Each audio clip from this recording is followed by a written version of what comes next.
All right, it's that very exciting time of season that we all look forward to. I've been dreaming about this show for weeks, and now it's Oh yeah. finally here.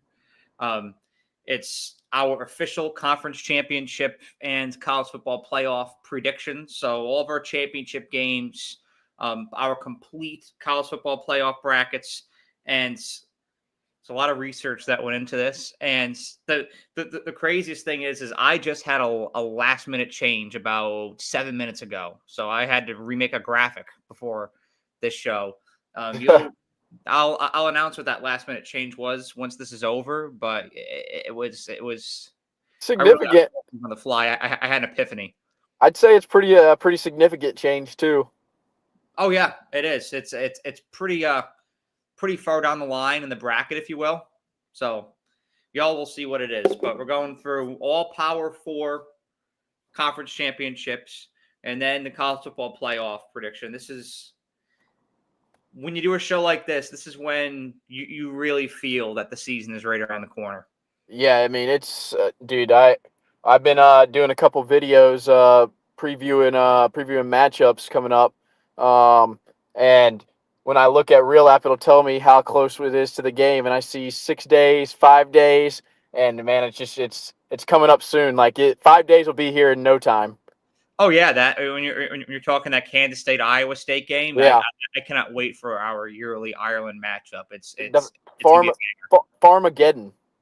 Farmageddon, baby. You know, remember a couple years ago, I think it was 2023, I want to say, these two teams played in the snow. Yes, they did. What an interesting matchup every time these two get together, right?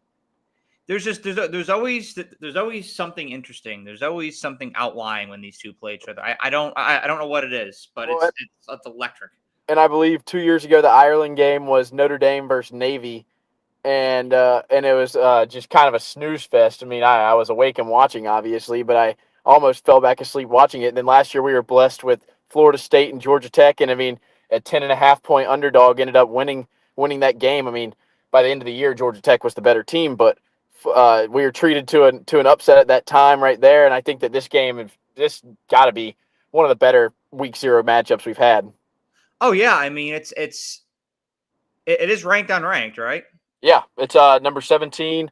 Kansas State's 17, and Iowa State is number 22. 22. That's right. I was trying to think back to a 22 or 23. They just snuck in there. This is going to be. I cannot wait to preview this one. But speaking of the Big 12. I want to start the show with our Big 12 predictions, just because let's just get the wild shit out the way. Because mine, I kind of went with. I kind of feel basic with mine, but yours. I've always got to throw a wild card into the episode. I keep it interesting, and maybe I'll look like a genius. And I don't know if anybody remembers from last year, but I hope this team doesn't bite me in the butt again. But it's the Big 12, and you know that there's no frontline contenders, and something's got to get wild. And why not the Big 12? That's the thing is when I was predicting the Big 12, I mean there was one team I always had locked in, but it was their opponent where it felt like one of the slot machines in Vegas, like just spinning around and around and around and around. It had like 7 different combinations, and finally decided on one. But the opponent too, I'm also worried about biting me in the ass because they have in the past, and so both of us face that predicament. They say the definition of insanity is doing the same thing and expecting different results, and maybe I guess I'm just insane. Me too, because I have an affinity for this team the way that you have an affinity for your team that you have picked in this. So without further ado, let's load it up. Oh, the Little League game is on right now. Well, the Sox meltdown today gave me enough baseball. But yes, I love it. Here we go. I know Big 12 championship. This is insane. I know everybody is gonna be like, "Oh, Arizona State, you picked the repeat champion." Man, I believe in Kenny Dillingham. I believe in Sam Leavitt, and I believe they're gonna get their indoor facility built. You win back-to-back titles, you should have an indoor facility, and it's hot down there, and it's hot in Tempe, and so I think Arizona State is my team that I'm very confident in them getting there and winning it. And here we go again. West Virginia. I'm giving you a second chance, West Virginia. I'm giving you a second chance. Last year, I was so in on them. I was in on Garrett Green, and I was out after week one. I actually very clearly remember me picking them as my upset, my underdog to beat Penn State, and let's just say it was not close. And I was in Vegas for it, and Vegas had a good time with me then. But this year with West Virginia, it's gonna be different. I'm telling you, it's gonna be different. And I really, it's kind of like my Heisman predictions, where it was just like, why not just go crazy and see what happens.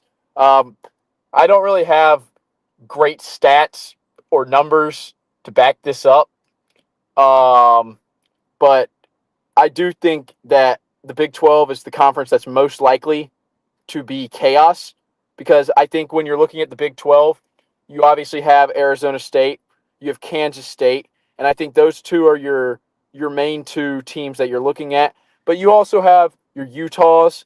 BYU was a big shocker last year. Colorado, they still got Dion. I think their roster is a little bit revamped. They're not going to be having the father-son connection anymore. But I think that with the Big 12, there's always some chaos that goes on. And I think that West Virginia is one of those teams that is kind of just laying low right now. And they have a pretty easy schedule, and it's doable for them to get there. Now, am I going to say that this game would be interesting? Probably not. But West Virginia, I'm giving you another shot. Don't fail me. So you're pretty confident Rich Rod, needless to say. And yes, the Rich Rod. I completely forgot to mention Rich Rod. He's coming from my boys down at Jacksonville State. He turned that program around in 3 years into a conference title, and I think Rich Rod, he's coming home. The return of Rich Rod. That's what I'm going to call this. The return of Rich Rod. I'm all in. I loved what he had to say a couple of months ago about like limiting distractions and his whole thing about players being on their cell phones. Like I know that was kind of controversial and that got a lot of pushback, but I really think there's just something about it when coaches just come out with bold statements, right? Like, it kind of catches your eye and it causes debate. Like we saw it with Dan Campbell a couple years ago with the bite in the kneecap. So absolutely, Nick Sirianni with the whole flower pot thing. Mike Leach always said crazy shit. R.I.P. Jim McElwain. Jim McElwain. Jim McElwain. My God. But I like the statement from Rich Rod because it got pushed back, but I think that's something that a lot of his players are on board with, and it just reinforces the culture that he's building there up in Morgantown. And so I gotta say, Luke, I really like this pick. I saw West Virginia, and at first I was like, oh shit, here we go again. But then when I really thought about it, I was like, the young man may be onto something. Look, and Rich Rod, he's an old school coach. I mean, he basically invented a whole new offense back in 2005, 6. Sorry if my years are off here. I was a little kid then, but I think that when you're in a program that had success, they had great players. They had Geno Smith, Tavon Austin. Obviously, everybody knows about the fifth down and stuff like that. But you need a coach that's going to come in here and he's going to say no bullshit, and he's going to really reinforce his values and what he expects out of his team. And in a conference with chaos, I think that could reign true. That could reign to be the big factor here for West Virginia. I really think it could too. I mean, this is a team that nobody's talking about right now, and I think that there's a relatively high ceiling, and I like the lack of coverage because everybody goes for Kansas State and BYU and Arizona State and Texas Tech, and West Virginia is just kind of lying there. So I like this pick. I really do. I think that it comes out of left field, but it's something that definitely could happen. We'll see how much we like it in a month. Maybe in 2 weeks. Yeah. That's how quick it took last year. Yeah. I don't need a reminder of that. I'm well aware of West Virginia's shortcomings last year. Them and Virginia Tech. Although, look, don't feel too bad because I picked the Penn State upset too. So we're both in the same boat. Yeah. Well, we All right, here's need to mine. get better. Look, we've got the same team from Tempe in there. Like you were saying, 79% returning production. I'm a big Sam Levitt guy. I'm a big Jordan Tyson guy. I know Yeah, that we talked about huge him Tyson. on our Heisman show. Yeah. I think at this defense with the secondary has to work on a little bit. I think there's a lot of tenacity to this defense. And kind of going back to what we were saying about West Virginia, I think there's just a lot of culture on this team because Kenny Dillingham had this whole soapbox speech back in February or March to his team. Yeah. Of like, hey, I'm embracing the portal. If you want to jump in, I'll help give you opportunities. But if you have any hesitation about playing for the Sun Devils, then I will help you find the right opportunity. Nobody jumped in the spring portal. So what does that tell you? They heard the speech, they interpreted the message, and they gave their response. There's 79% returning production, and it's a band of brothers who are bought in. And it's also a team that was a couple plays away from beating Texas, who a lot of people have winning their national championships this year. Yeah. And so this is a badass football team down in Tempe, and I'm very excited to see what they can do. Texas Tech, I know it's a lot more flashy of a pick than West Virginia. It's kind of the basic one. I feel like a lot of people are talking about Texas Tech right now because of how active they were in quote unquote free agency, right? Spending over $10 million in new acquisitions and building this roster.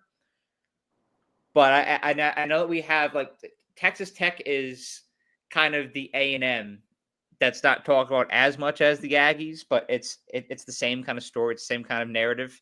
They spend a lot of money and they go 8-4 every year. And so everybody's always cautious to pick the Red Raiders to make it to Arlington or to make it the college football playoff. And I got bit in the ass back in 2022 by saying that this team was going to go 10-2 just because I love Joey McGuire's coaching style and I love the vibe up in Lubbock. But they lost to Wyoming week 1, shoved it right up the wazoo. And so, am I worried about the same thing happening this year? Absolutely, because it's always a risk when you bet on a team that's constructed of a lot of portal players. It can either really pan out, like we've seen Ole Miss teams do in the past, or it could be a 4-alarm fire, like what we saw with Florida State last year. So you're always rolling the dice when you're that reliant on the portal. But I think it's going to mesh up in Lubbock. I think there's a lot of momentum. I think there's a lot of positive energy. You've got a quarterback in Baron Morton, who's been there for a few years now. So, does he make that kind of jump like we've seen players take in these past several years? Guys that hadn't really found their rhythm in the past. Yeah, we saw it a little bit with Baron Morton last year, but does he make that next step this year? I think it's a possibility. He's got a great receiving core. I like the fact they added Reggie Virgil. I like Quentin Joyner in the backfield. So like this, there's a lot that I really like about this Texas Tech team. And let me tell you, if Tech is in this game, I will be there because that place is going to be rocking. I mean, there's going to be a lot of Tech fans here. It's going to be a great turnout. I'll either be there or Atlanta if the result that we both predict is going to happen actually happens. I'll probably be in the A, but now best wishes to both Arizona State and Texas Tech in this game. Like you, I have Arizona State winning.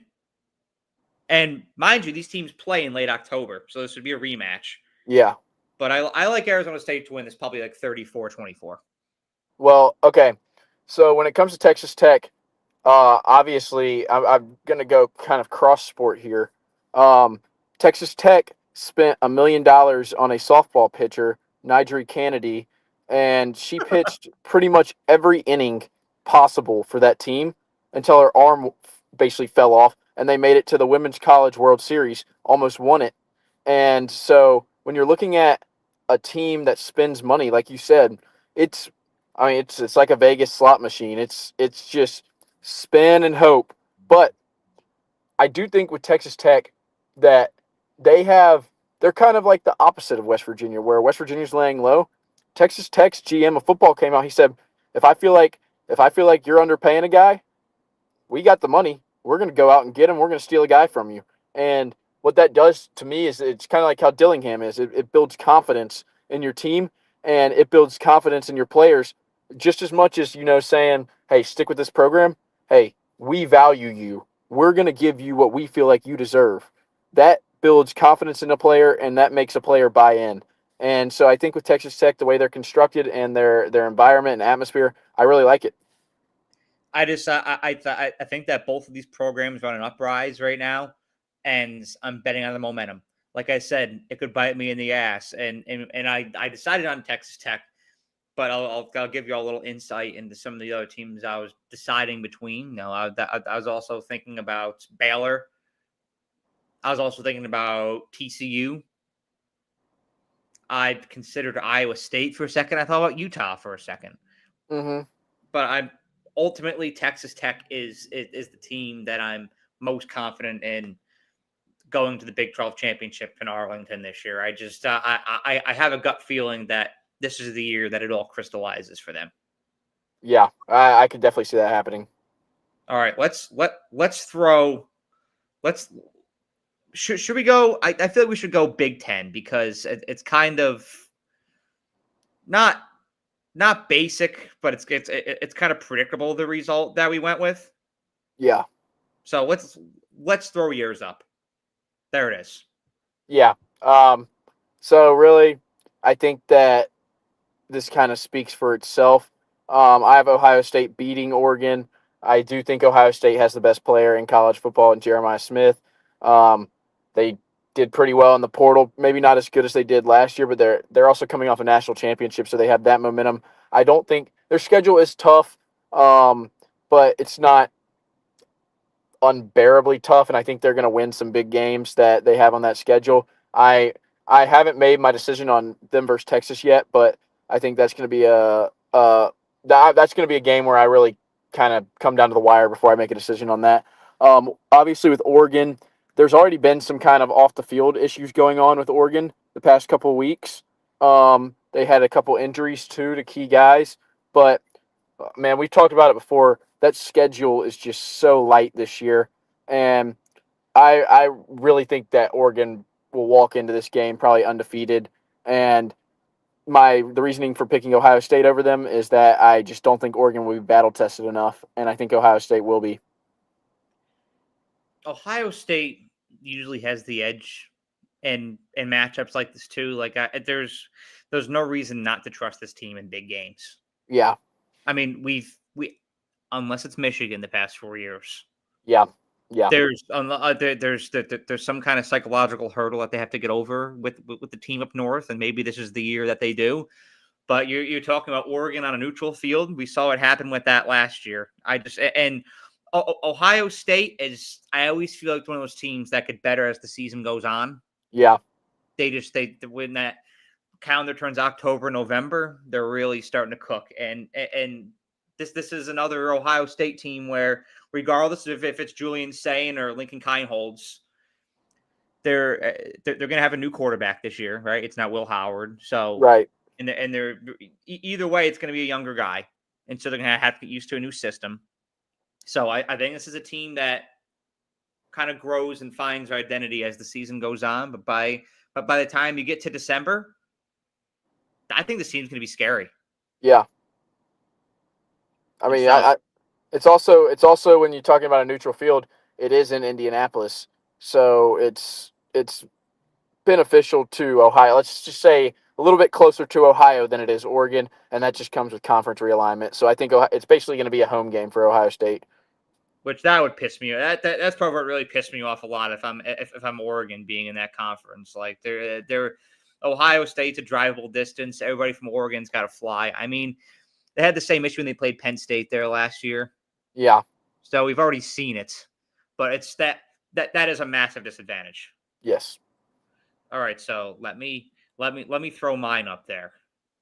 All right, and this one's gonna be really out there. I'm telling you, I really thought out of the box with this one. It's the same Yeah, game. yeah. Look, I know I'm gonna get pushback from Penn State fans on this, and you know what? I'll take on the chin because I'm gonna say it as it is right now. Oregon in year one proved that they can ball out in this conference. And there's a lot of concerns about them, how they're going to fit in, how their style of football was going to translate to the Big Ten. I think it was more of a concern for Big Ten teams last year acclimating to Oregon style because the speed and the timing, the style was just different. Then you could see it caught a lot of teams off guard last year. And I also think Oregon just recruits better and coaches better than a lot of teams in the Big Ten do right now. I think Oregon is a better team than Penn State. I think they have a better roster. I'm not afraid to say that. And a lot of people are going to point out, well, yeah, look at all the guys returning for Penn State, the running back duo, Drew Aller. Okay. But I don't think they have the depth all across the board like Oregon does. And you also have to think of this season as a full body of work, right? So naturally, there's going to be injuries. And I hate to say it, but there's going to be injuries. Yeah. What happens to both of these teams if you suffer them? Yeah. I think Oregon's better off. I think that Oregon has more guys on their second team, on their third team that can go out and ball than Penn State. It's just a better constructed team. And let's face it, James Franklin is 3-20 against top 10 teams. We talked about this a few weeks ago, and it rang true when I was making this prediction. Don't get me started on big game, James. You kind of scared me for a second because I was prepared to talk about Oregon and Ohio State, and then I thought maybe you made like a last minute switch, and I would see like Michigan versus Illinois up here. Oh, hell no. But I'm yeah. This, I mean, we've been very creative, clearly, with the Big Ten, and but I think that these are overall the best two teams in the conference, and I think that both these teams have a little bit lighter of a schedule than Penn State, and we're not eliminating Penn State from the conversation, but these two teams are more likely. Oh no, you will see here in a few minutes. We're not boxing Penn State out at all. We both think Penn State's gonna have an excellent season. We just don't think they're gonna get to Indy. I just think that these are the two best teams, and also another thing that factor into this is blue chip ratio, and Ohio State is tied with Alabama for the highest. The blue chip ratio doesn't lie. Yeah, agreed. I know they're coming off of a national championship. I know they lost guys to the NFL. This team is not going anywhere. All right, let's make it really interesting here. Let's do the ACC, because I think that both of us have some shockers here. Now, a lot of people will talk SMU. A lot of people will also talk. Why is it coming to me? Miami. Well, neither of those two teams made our ACC championships. Here's Luke's. Yeah. Okay. So just go ahead and start off with Clemson. Very high on Clemson. I think that Clemson is right now probably the best constructed roster in the country. They have 2 first-rounders on the defensive line, and obviously Klubnik comes back. And I think that they're just very well rounded on both sides of the ball. I trust Dabo. His reputation speaks for itself. He's won the big games, and I think the ACC is kind of like the Big 12, where it's maybe Clemson is. I think it's tiers, and Clemson's up here, and the rest of them are kind of down here. But so it's not going to be as chaotic as the Big 12. But when it comes to Clemson, I think that they're gonna just roll over their schedule. They actually do play Louisville, though. I believe it's pretty late in the season, so I believe this is going to be a rematch as well, kind of how your Big 12 championship was. For Louisville, I think that their progress as a program has kind of been halted. They lose some games they shouldn't. Like, they lost to Stanford last year on that game-winning field goal. But I think that they're close, and I think that they're one piece away from really being a contender. And I think that Miller Moss at quarterback might be that missing piece for them. Like, I'm not going to give up on Miller Moss just because he had one bad year. And he did get benched for my Lava or whatever, however you say his name. But I mean, with Louisville, it's kind of the same thing for me as West Virginia. It's a little bit less, out there. But when I'm looking at the ACC championship, I'm picking from a pool of teams outside of Clemson. I'm picking from Louisville, Miami, SMU, Georgia Tech, North Carolina, maybe. But I just ultimately think that I looked over Louisville's schedule a good bit, and I think that they have a pretty beneficial schedule. And I think that they actually might get Clemson in the regular season if Clemson does lose. But if not, I think that they'll be just fine, and they'll probably. I still have Clemson beating them by a decently large margin. I think it'll be kind of how every ACC championship with Clemson goes outside of last year. But yeah, basically, and I got to give some respect to my boys on the Ravens, Jair Alexander and Lamar Jackson with the Louisville shout out. So Oh yeah, your boys are balling out in the league too. yes, sir. Lamar Jackson was in Dallas last night, and some of my friends are still working on the Cowboys right now, and they had their game day tours yesterday. Lamar Jackson and Derrick Henry walked right up to them, were signing autographs with people, just really down to earth guys. So Well, we played in Dallas last night in the preseason. that's what I'm saying. They walked right up to the fans. So Yeah, my friends that are with the Cowboys still. They had those game day tours right down in the club area of AT&T Stadium. Lamar Jackson, Derrick Henry walked right by, and they're having fun. I mean, they're signing people's shit. They're talking to people like they're just really stand up guys. Really easy team to root for. So yeah, hoping that they can get some increased success this year. yep, All right, here's my ACC championship. Clemson. Of course, this is a team I've been high on all off season. If you've tuned into us throughout the off season, you've heard me talking about Clemson a lot. I love this team. We saw Cade Klubnik start to make a jump last year, and I'm gonna roll the dice here and say I think he's gonna be the best quarterback in college football as far as volume and consistency goes this year. I think he's gonna be the best quarterback in college football. Love Antonio Williams. Love Bryant Wesco. Guys that have been in the system for years. Peter Woods on the defensive side. AJ Terrell's brother is still balling out there too, and I think that this team is going to be excellent this year. There's just something about when you have all those guys that could have gone drafted, yeah, and they come back because they want to run it back. There's just something about one of those teams where that buy-in is. There's a lot of buy-in in Clemson, and they got a little chip on their shoulder because they've been doing this thing the old school way. They've barely hit the portal. They did to get Jeremiah Alexander, but they've barely hit the portal these past couple of years. They've really built this team brick by brick with homegrown talent, and there's a lot of pride in that in Clemson, South Carolina. And so just chip on your shoulder, buy-in, guys coming back, a little bit of tenacity. I think there's a good chance Clemson goes undefeated. Georgia Tech. Oh, Georgia Tech. Again, if you listen to us at all, you hear how high I am on this team. I made a video on them back in June. I'm very confident in this Yellow Jackets team this year. Haynes King, another guy that really started getting his groove last year. Jamal Haynes, explosive running back. I think could be a top 5, maybe even top 3 running back in the nation this year. That's how confident I am in Jamal Haynes. And this team is just moving differently with Brent Key at the helm. Yeah. There's just a certain aura that they have. And go look at Georgia Tech last year. A lot of close losses. That Georgia loss is excruciating. Yeah. They're up 17-0 in Sanford Stadium against your eventual SEC champions at one point. They knocked off Miami last year. This is a team they started the season with a win over Florida State and Ireland. We know what happened to Florida State later on as the season went on, but that was a top 10 team at the time. I mean, This is a team that's ready to take the next step. And I think that Georgia Tech is a powder keg this year, and it's about to explode.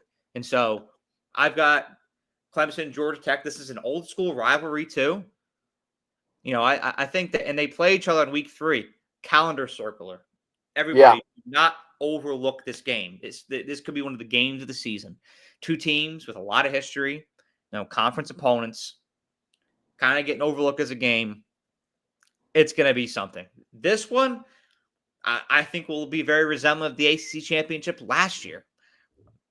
I'm feeling like 31-27, Clemson pulls this off. Well, with Georgia Tech too, you know, like you mentioned, it's kind of all about health for them.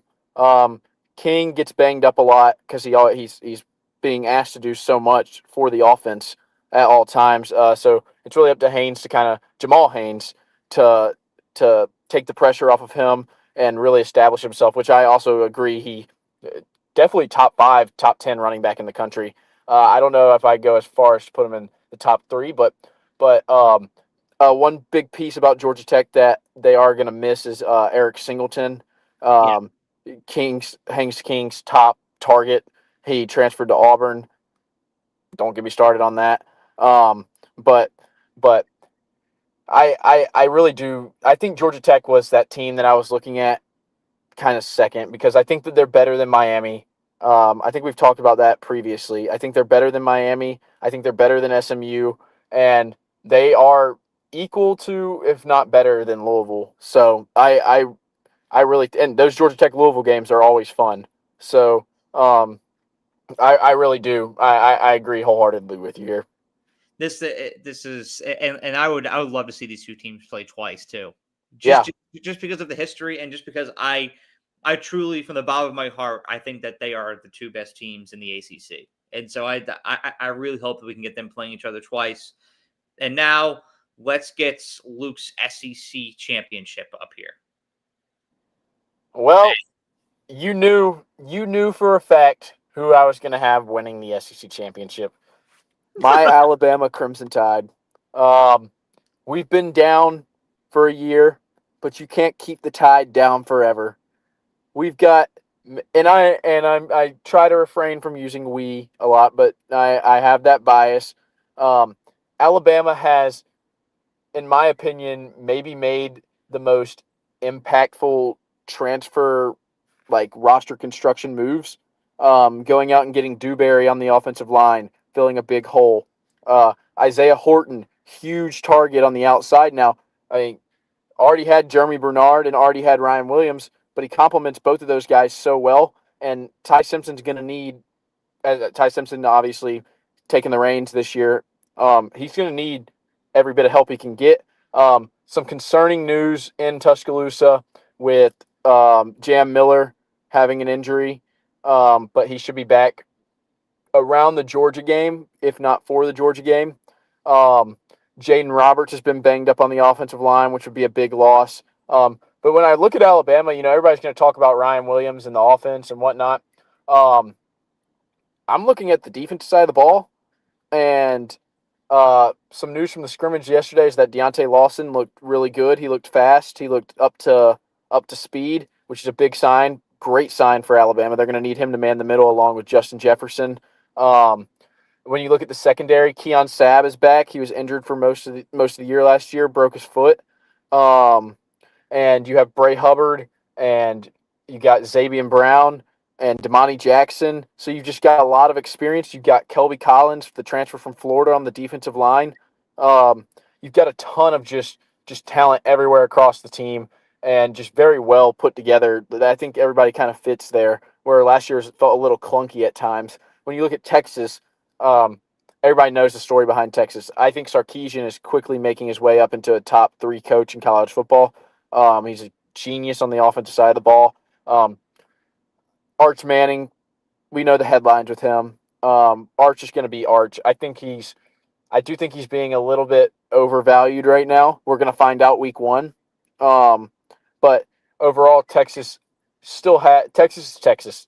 They'll always have the players. They always have the money. The Lamborghini sponsorship.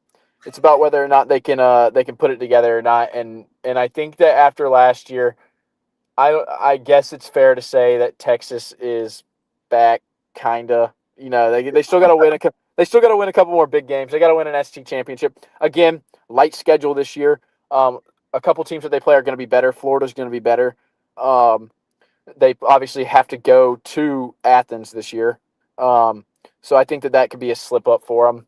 But yeah, I think Texas will be back in Atlanta. A&M is going to be a tough game at the end of the year.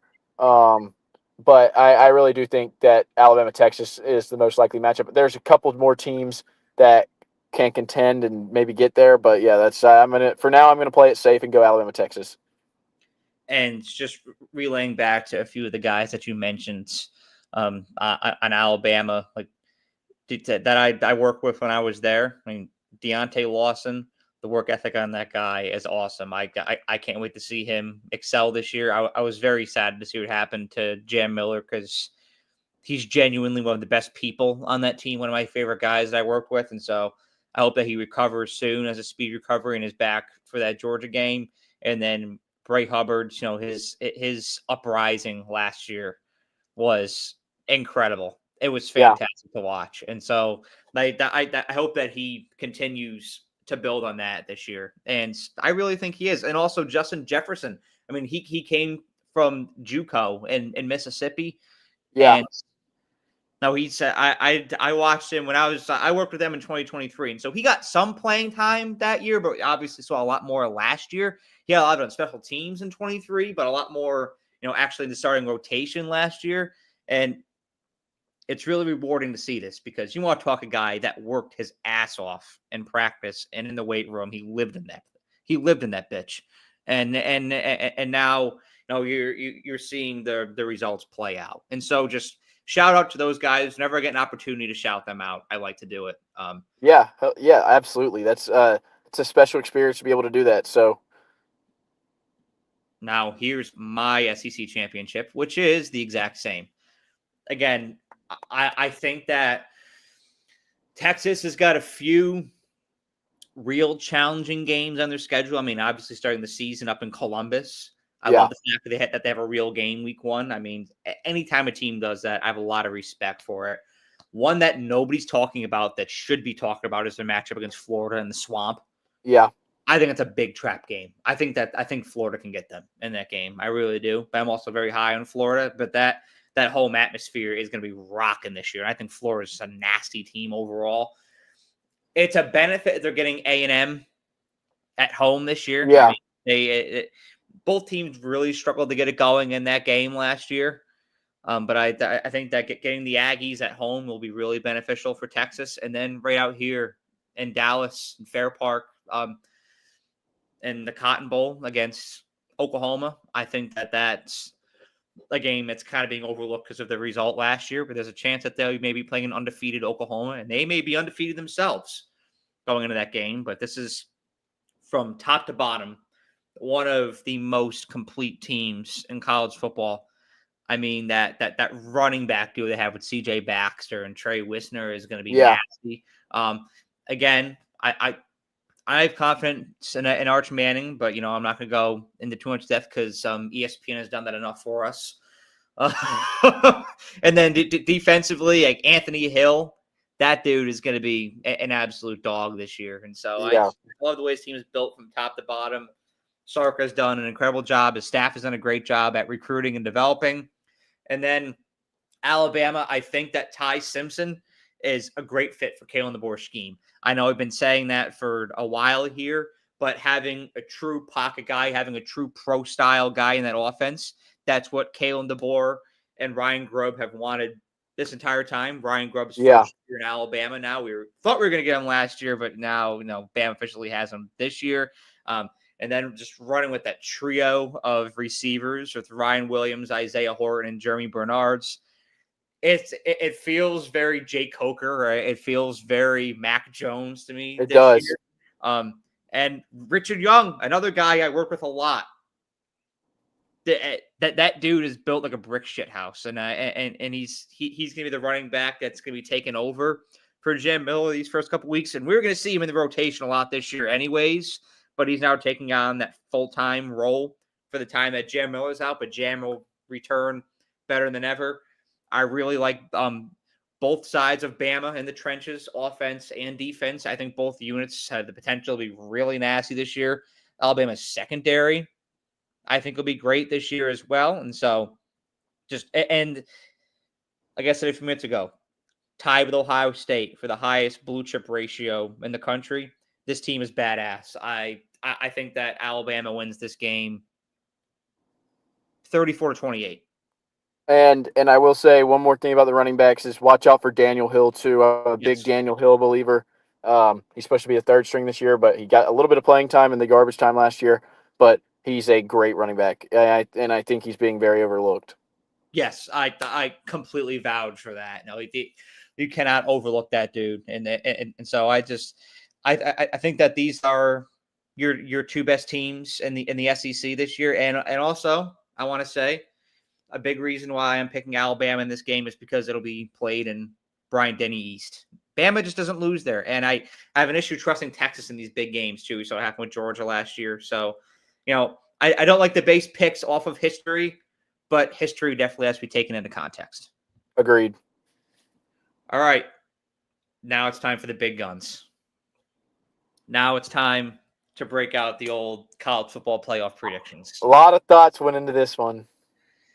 Amen, brother. I was sitting out on my deck on Friday night. I didn't do anything socially on Friday night because I was just fucking locked in. And so and there were a lot of different teams. I think it was the 9 seed. It was the 9 or the 10 seed that drove me insane. And I'll go into depth about that.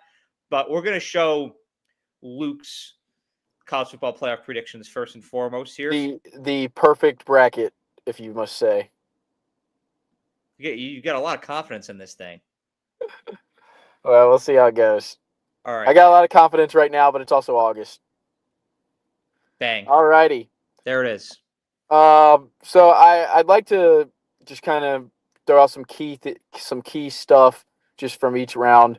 Obviously, one of the first things you'll notice is that my Group of 5 team is Navy. I'm a big believer in Navy. I'm a big believer in Blake Horvath. I think that, obviously they go play Notre Dame. And I think that game is – I really think that if Navy didn't turn the ball over as much as they did last year, that they would have been in that game and they were capable. They actually looked like they belonged on the field with Notre Dame. This year I think they'll be a little bit more composed and a little bit, more built for the moment, I would say. You got your Boise States and your other teams like that have been in that moment before. This is kind of like a new position for Navy. I mean, shoot, Navy hadn't had a quarterback I guess they had Keenan Reynolds, but he played wide receiver for the Ravens in the NFL. You got Roger Staubach back in the 50s and 60s. I mean, I need to catch up on my history, but I have them playing Texas first round. I have Texas beating them. I think they'll put up a good battle. They'll give Texas some fits, but overall, I have Texas in that 5 seed once again. I move down. I like to slot this. I like this 8-9 matchup a lot between Arizona State and Georgia because I think that this and you're going to be like, why do you have Arizona State walking into Athens and beating the Bulldogs? Well, I'm just not sold. I'm not sold on Georgia yet. They might sell me as the season goes on. I'm not sold on them yet. I believe in Dillingham, and just like with Navy, how they might be a little bit more ready for the Notre Dame game and bigger games like that. I think Arizona State is going to learn from what happened last year. I mean, they really should have won that game against Texas last year.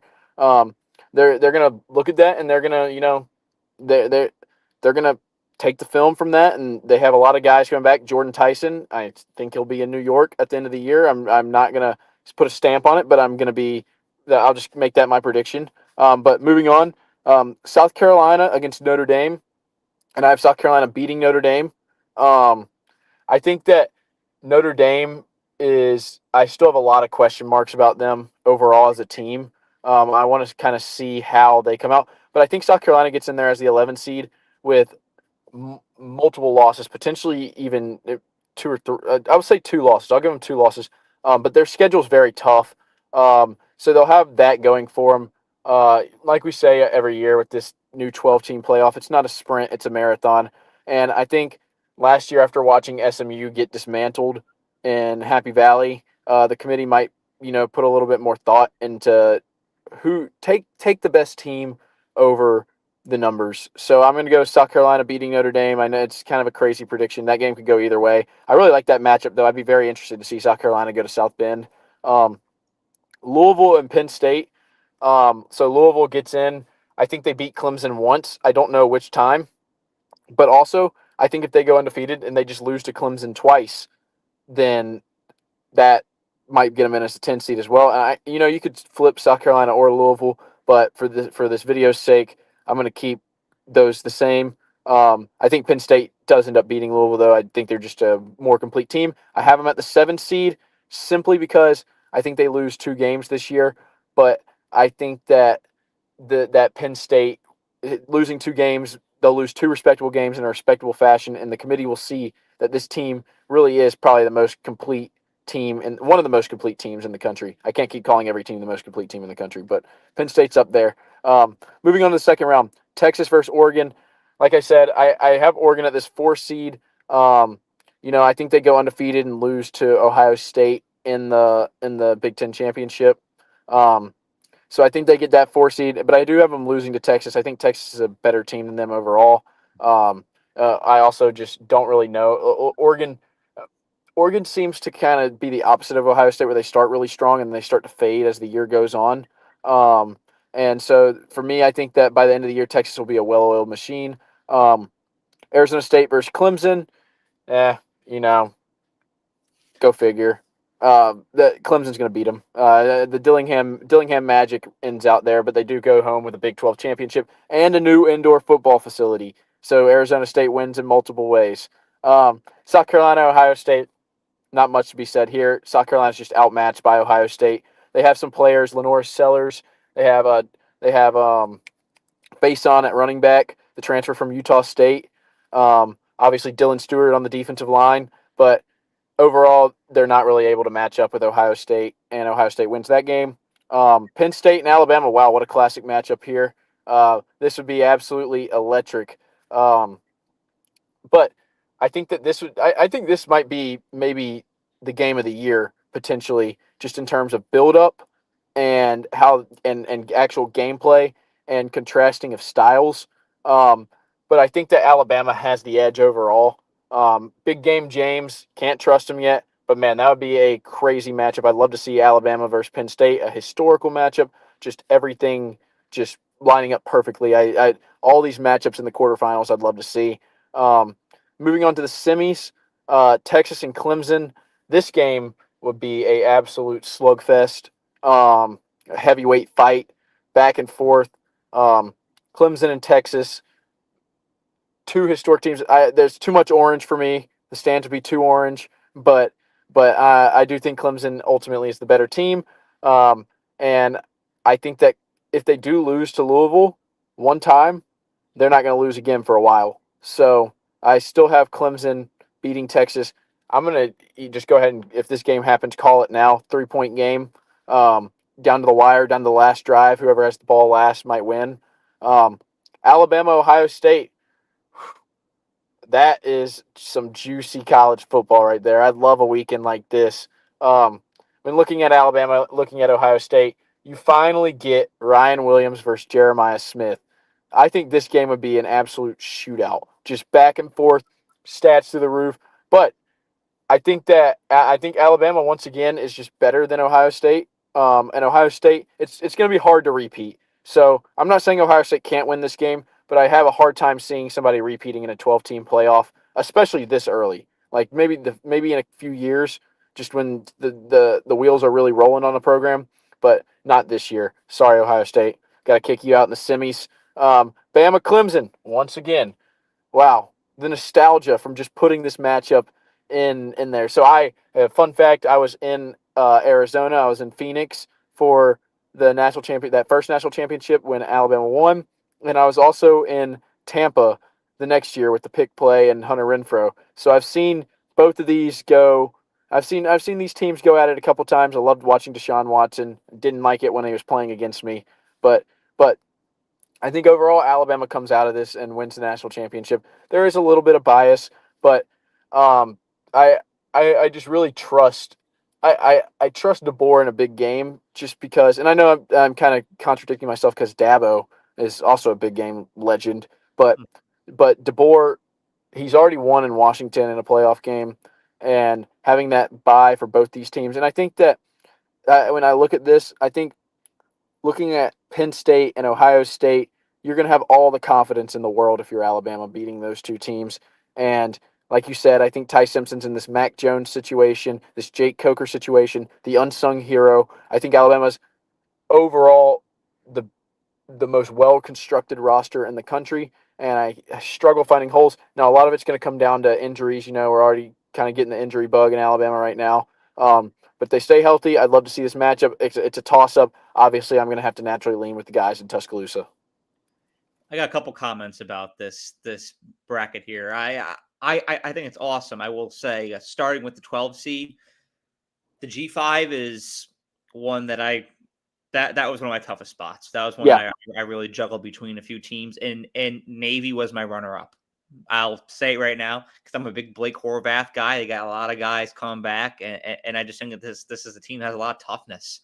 Yeah, it's always great when you have one of those armed forces teams that are really competitive. So I think that Navy and Texas would just be a really cool matchup optically. I'm going to call it as it is. Arizona State going into Athens and winning is fucking insane. But we've seen crazier things happen, and if there's any underdog team that's going to do that, I like what you said about Arizona State learning from their lessons last year. This is a team that's scrappy and ballsy enough to do that. Nobody gave them a chance last year either. Everybody writes them off, and they feed off of that. And I know that would be the conversation going into this game. I know that Vegas would be opening this thing up at like Georgia minus 14.5 or something. But there's a lot of components to this Georgia team that I don't trust, and it's a Kirby Smart team. So there is that blind trust factor just because he's earned that as a head coach. Yeah. Quite honestly. But there's compared to Georgia teams in the past, there's a lot of components of it that maybe not trust isn't the way to phrase it, but I need to see it on the field this year. Uncertainties. There's uncertainties I have within me about this team. Notre Dame and South Carolina. Oh, I almost said Clemson. That was almost a cardinal sin. This was a bowl game a couple years ago, and this is another crazy upset. South Carolina going into South Bend, freezing cold, a warm weather team, and pulling it off. But again, I trust quarterbacks in these big games, and I think Lenore Sellers is the second best quarterback in college football behind Cade Klubnik going into the season. I'll be honest, and whether it's C.J. Carr or Minchie that Notre Dame throws on the field this year. Yeah. I think that Lenore Sellers is the better quarterback. Well, 100%. And I can see where you're coming from in that game. Penn State and Louisville is just a really interesting matchup. I like Penn State winning that. Alabama beating two Big Ten teams, that would flip last year's narrative on its head completely. Texas beating Oregon as well. And Texas beating Oregon as well. That narrative will be completely flipped on its head.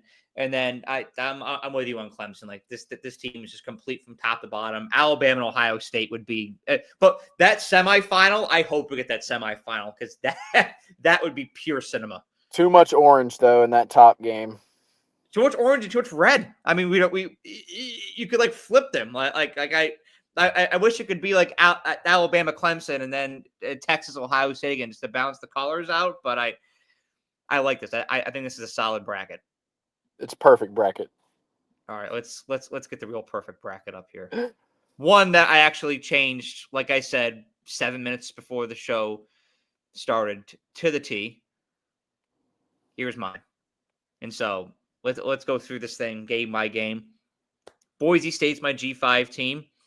Maybe a little bit of bias there, but until this team shows me a reason to not believe, I'm not going to not believe.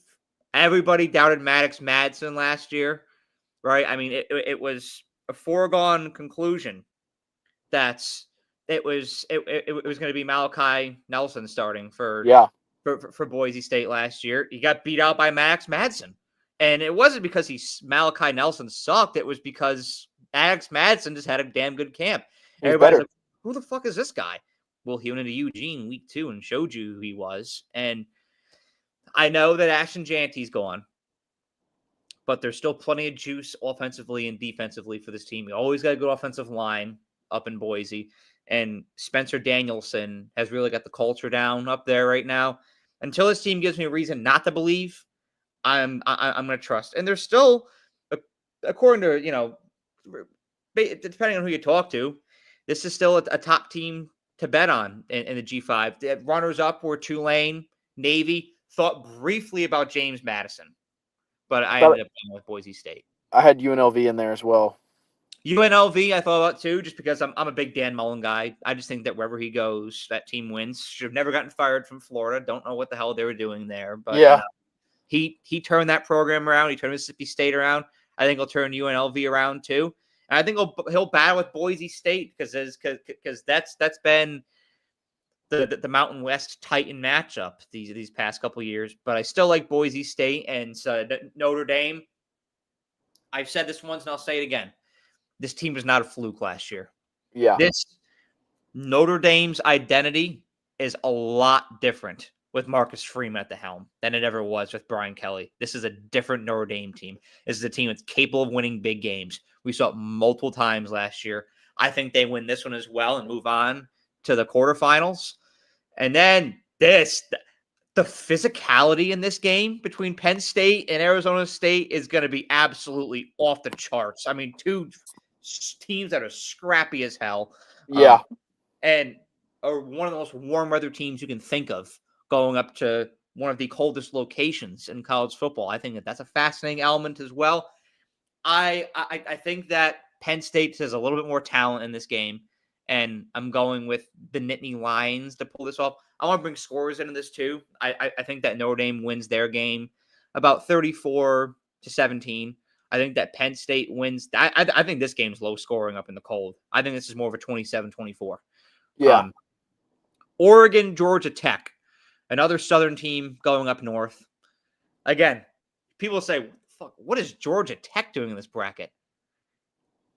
Just watch. 2 words. All I can say is just watch this year. This team is going to be about that smoke. But Oregon, like we said, there's just no way this team doesn't go in to this tournament with at least 10 wins. Just with that schedule and with their talent, with their depth, this is going to be a damn good football team this year. They're going to be a problem once again. Oregon doesn't drop games in Eugene very much. They're not going to drop this one either.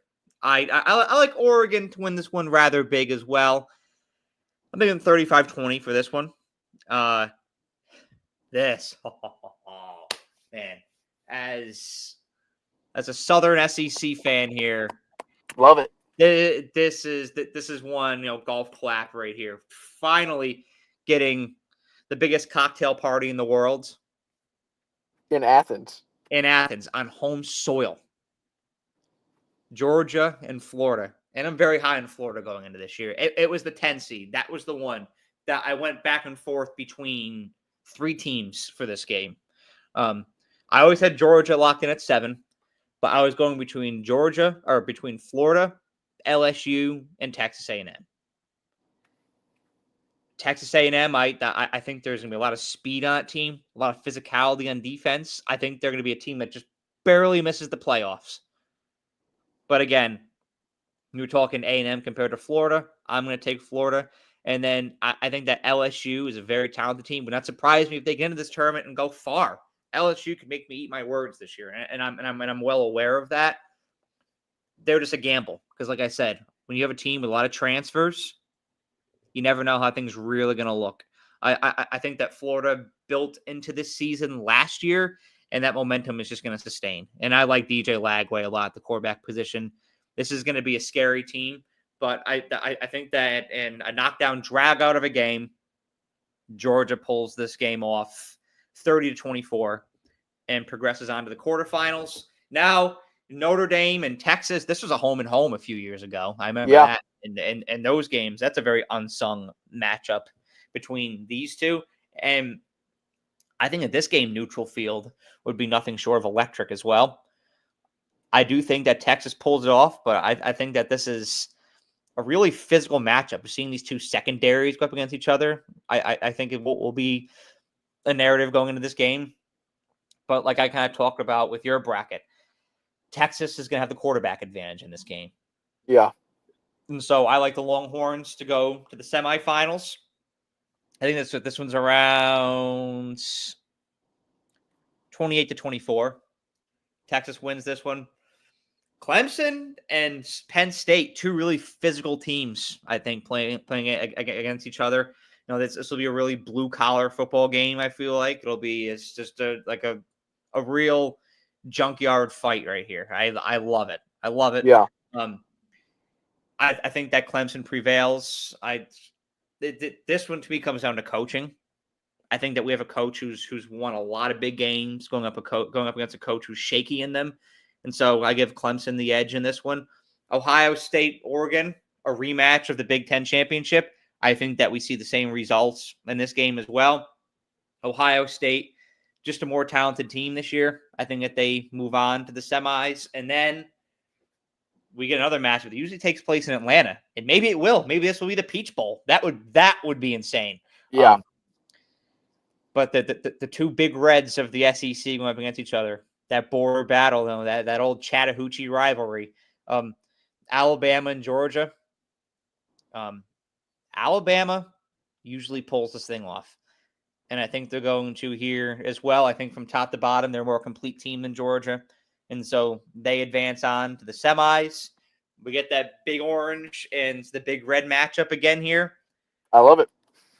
I like Clemson to pull this game off. I think it's almost Texas's time. And I say that about Oregon too. I think that Texas and Oregon are two stocks to really buy into to go to the national championship in 2026. But to 2025, I think they're almost there. But Clemson has been building into this year for years now. Right? Homegrown talent, trusted their development. This is the year they go to the national championship.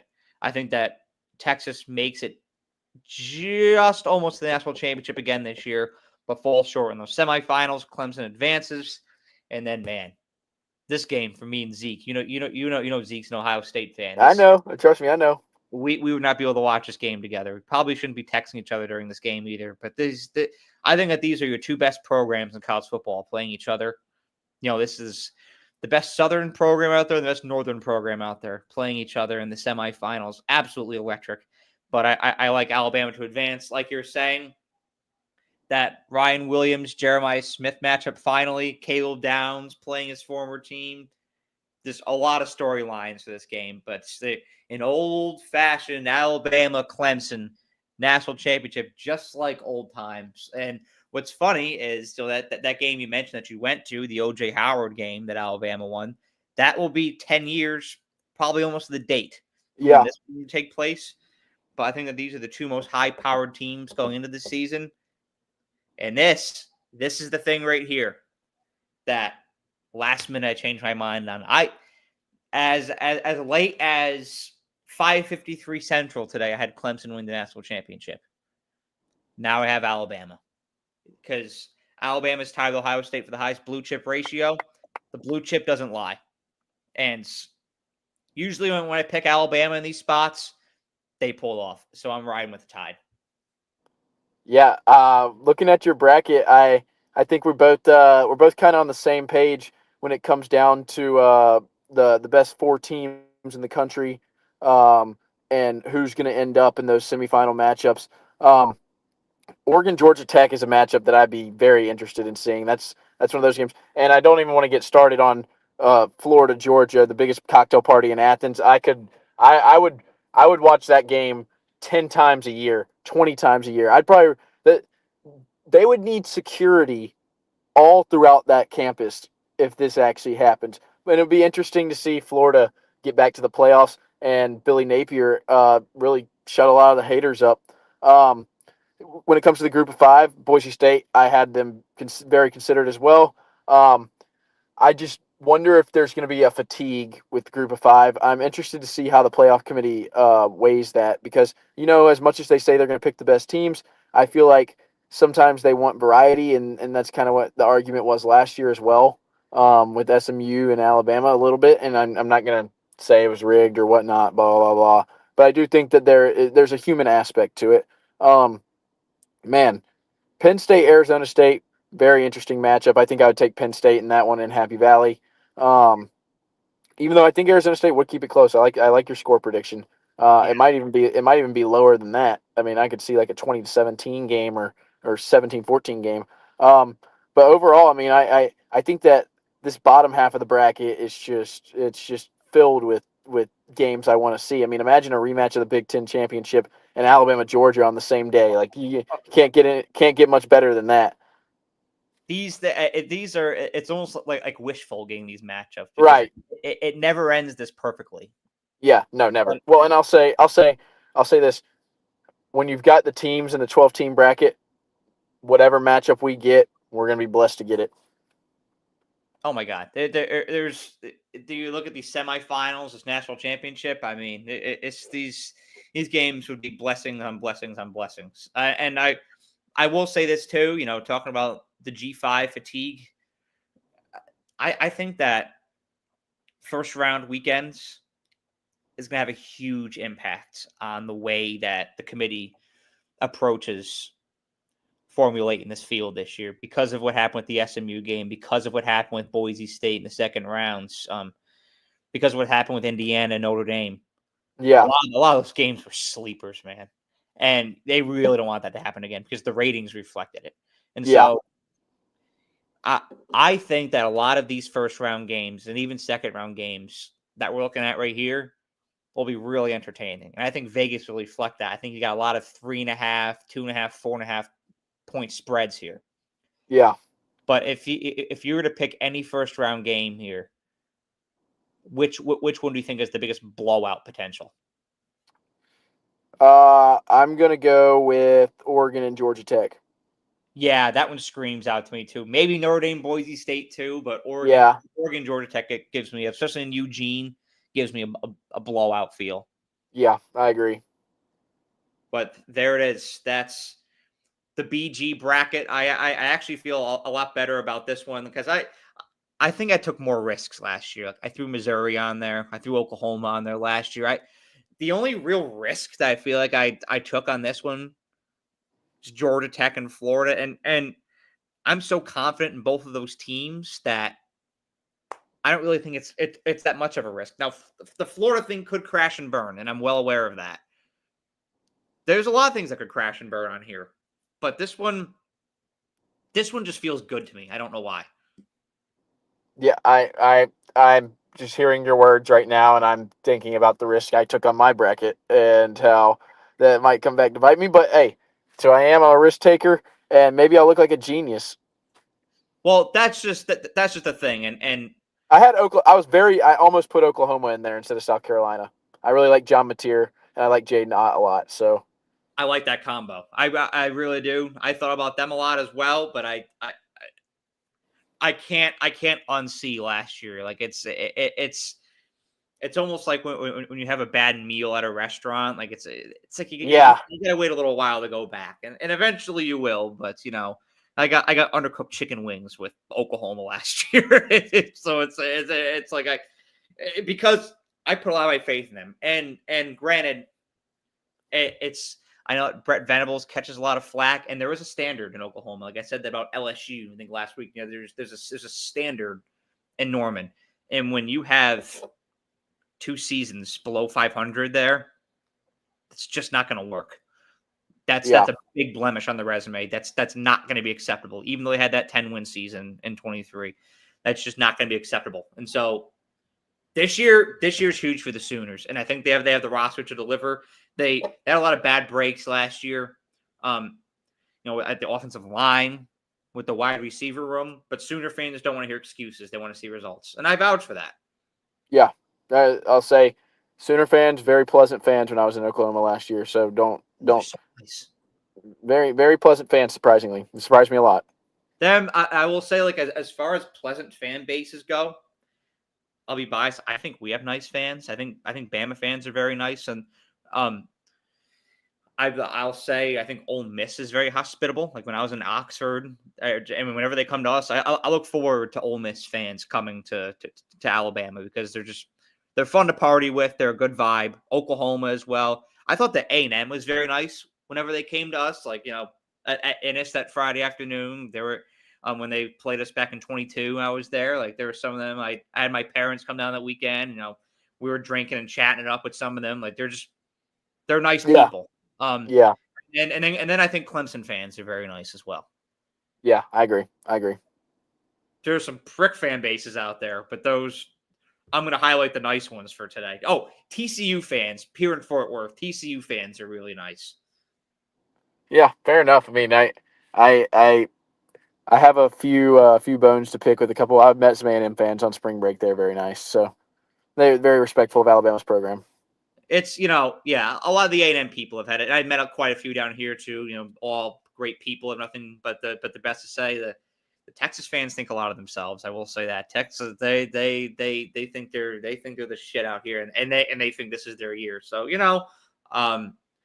that's always something to consider. What's one I'm missing? LSU fans are just batshit crazy. Yeah, Tennessee, like, it's don't like weird because I know they did a lot of fuck up things to us in 2022 when we were up there. I mean, some of the stuff I got a story up from up there last year. I won't say it on there, but it was a very unpleasant time. Tell me once you get off because I'm curious. I mean, Yeah, I will. I've met nice people that went to Tennessee out here on spring break and stuff, and so that's a good impression. But man, from them visiting us in 21 and 23, and then the instances the past 2 times played up there, yeah, there's definitely some beef. Yeah, But 100%. we'll talk about that off air because you want to talk bone to pick them, and then I'm going through it with Michigan fans right now. About the whole sign stealing scandal. It is the craziest thing. Like, the lack of accountability there is unreal. Like, if that were my team, I would admit, like, we fuck up, we get what we get punishment wise. The championship still counts. They earned it, but we move on. Yeah. I'm with you there. But thank you for hopping on here, Luke. This is always one of my most exciting shows of the year. And so next week we're bringing the Zeker on here to do NFL predictions. It's going to be division by division, and then our Super Bowl picks. And so, but you're going to be coming on here. You're going to be a face people will be seeing every week this fall. So get used to Mr. Close. I'm here to give y'all some wild predictions. Maybe they're right, maybe they're wrong. I had a pretty good year last year in college football upset predictions and record wise of picks. I don't know how good I did on. I might have to go back and look and see how good I actually did on the show. But as an overall record, I kind of kept track of. I did pretty well. But yeah, it's always fun. This is a great show because I mean, you can't get much better than this because you know that college football is coming right up. If you're doing your playoff prediction right now, you know it's right around the corner. What is it? 6 days. 6, right? 6 days. 5 sleeps. Oh, come on. 5 sleeps, damn it. It's going to be a long 5 sleeps. And then it's 3 months of letting 18 to 23-year-olds dictate our moods for every weekend. So here we go. On the roller coaster we go. Yep. Well, thank you for coming on, Luke, and thank you all for watching. Let me know what y'all think about these predictions in the comment section below. Have a great day.